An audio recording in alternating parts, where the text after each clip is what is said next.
Today is a big day in the world of politics. There are two House special elections happening today. Those are replacing the seats that were previously held by Matt Gaetz and Mike Waltz. And we know Elise Stefanik was pulled because there is some nerves that this could upset the balance of power a little bit, where you'll have now not conservative control. That's right. So in the House of Representatives, as it stands, we have 218 to 213. So that's Republicans to Democrats.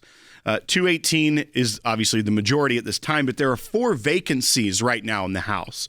2 of these are the seats that are holding special elections today in Florida, and then 2 are seats where the member of Congress passed away actually this year.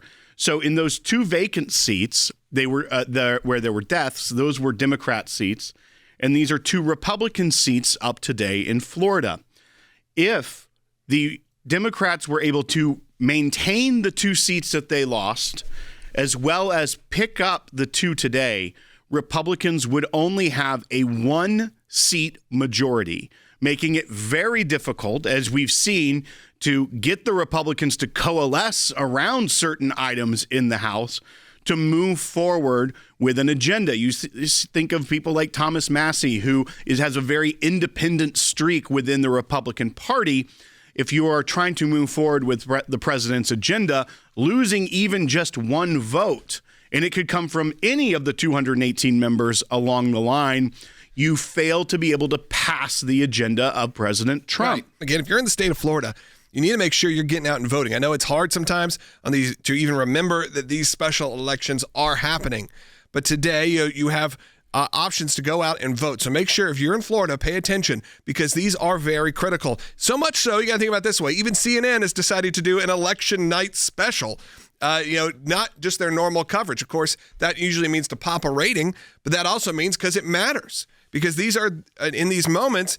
And look, as President Trump was selecting his cabinet, there was a little bit of hesitancy of you were pulling some of the strongest conservatives out of their spots and making sure that you had people who could replace them in a good way, in a quick way. And I think what you probably have is in the Panhandle, which is where Jimmy Petronis is up for it. I think likely that's going to go to him. Still get out and vote and make sure that your voice is being heard either way.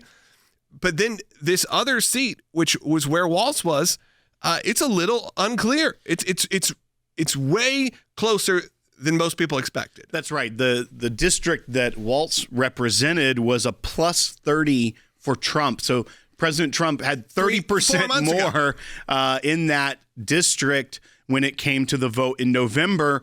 Now what we're seeing is that the Republicans have a 25,000 early vote. So when they look at how you're registered, how you voted, 25,000 advantage to Democrats that have voted early, but there's another 27,000 voters that are neither registered as Republican nor Democrat that have voted by mail or early. So there's concern there. There's also huge voter turnout, they're saying, in the Panhandle where Jimmy Petronis is running. So that is one of the major reasons why Elise Stefanik was asked to not become the UN ambassador at this time, is because they're kind of concerned right now about the balance of power. But not only are those special elections happening, there's also an election happening in Wisconsin. I know that was a breaking news item this morning as I was kind of flipping through the channels. That's right. And that has actually gotten more focus, I feel like, than even this special election, which could have ramifications on the agenda right now. But the Wisconsin judge, they elect their judges to the Supreme Court in Wisconsin. And the angle there, they had people like Scott Pressler, who did a large get out the vote effort in Pennsylvania, and a lot of people credit with helping flip that state.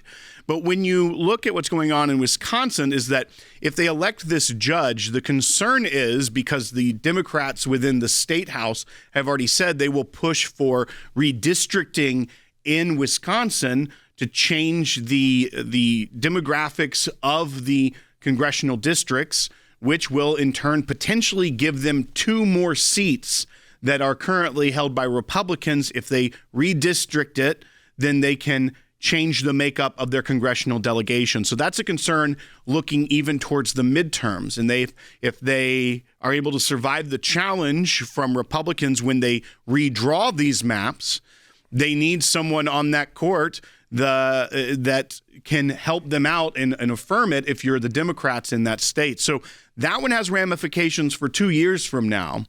But really, there's a lot going on today when it comes to elections that have direct impact on how the agenda going forward will play out. Yeah, I'd love to know if you're in Wisconsin, but really if you're in Florida in one of these areas, how's it looking? Are you seeing a lot of political ads? Or does it feel like the spend is bigger? Because we know the spends have been bigger in the advertising world than there have been in a long time, especially for these kind of elections. Usually this is not where the big dollars show up.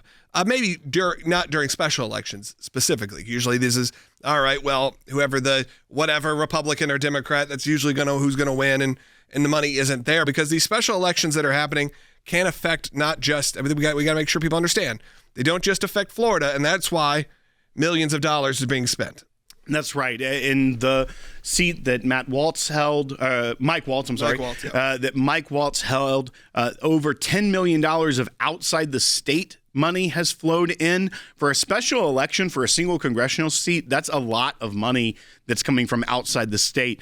The Democrat in the other seat that was held by Matt Gaetz, that has over $6 million raised. That's, once again, for one congressional district for a special election. That means they have a lot of advertising. They have a lot of events that they're able to put on for just this special election. And you don't have that long to run this campaign because the announcement was right at the end of the year. So, yeah, you still at least had a little bit more time than normal. But once again, these are not the traditional, we know that there's an election coming. Also, turnout is a huge factor. Because if it's a midterm election, everyone's going to know that the election's happening. Yeah. It's about making it awareness for the voters. People that are like, I just voted in November. Why am I having to vote again? All of those sentiments, all of those issues arise when it comes to a special election that could actually have a lot larger ramifications. And that's why it's important for people to know what's going on. And I feel like even though the chaos and the melting down of the national party of Democrats, where there's no leadership, the sentiment on the ground in a special election, when you have everything going on, that they can use that money to target specific voters to say, you need to show up because you actually can be a firewall against the Trump agenda, can work. And so that's why, once again, there's concern, obviously, from the leadership. That is one major reason, if not the major reason, why President Trump asked Elise Stefanik to not continue with the nomination and confirmation. She would have gotten 70, 80 votes in the Senate to be the next UN ambassador. And she withdrew because they were concerned even that seat in New York, a lot of money in New York could flip. It's never really clear what's happening inside these state elections. I think Florida, a lot of people, I'm seeing comments going right now saying, well, of course Florida's going to go red. It's like you don't really understand the landscape of that state.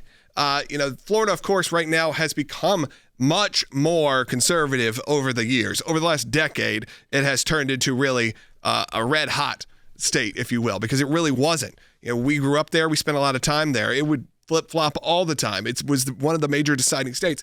That's changed for the presidential election. This is really voter turnout. Can you get people, like you said, to care and to go and vote 4 or 5 months, 6 months after they just did this general election and get people excited? In Wisconsin, where Judge Crawford is the liberal candidate and Schimmel, the one who is running for the seat as well on the Supreme Court, is the one favored by the conservatives in the state.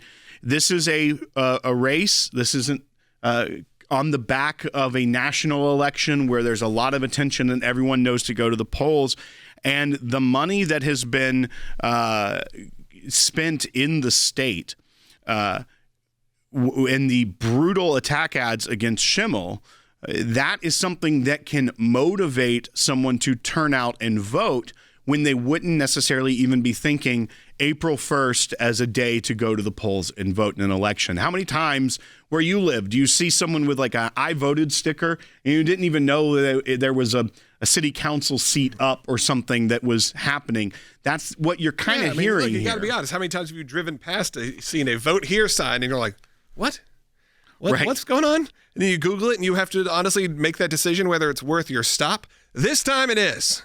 Okay, this is not a nothing election. This could really shape how the Trump administration can get stuff done or not.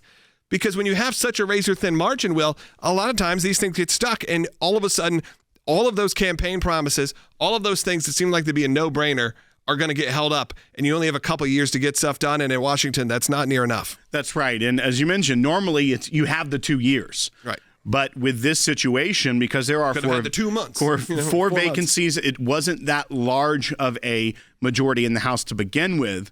But you could already start to see situations where just Congress is completely deadlocked. It's just stalled out.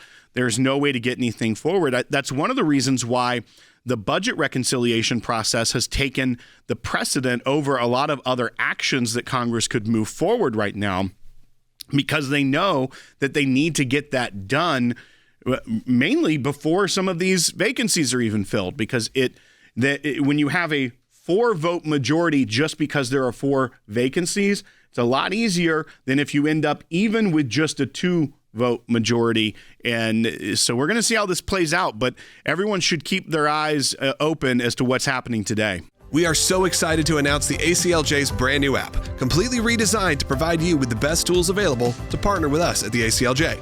You can watch the daily Seculo program, sign the petitions, customize your ACLJ membership experience, donate with the click of a button, and receive up-to-the-minute critical updates that the mainstream media can't censor. Just scan the QR code on your screen or go to your phone's app store, search ACLJ, and click install. It's that simple.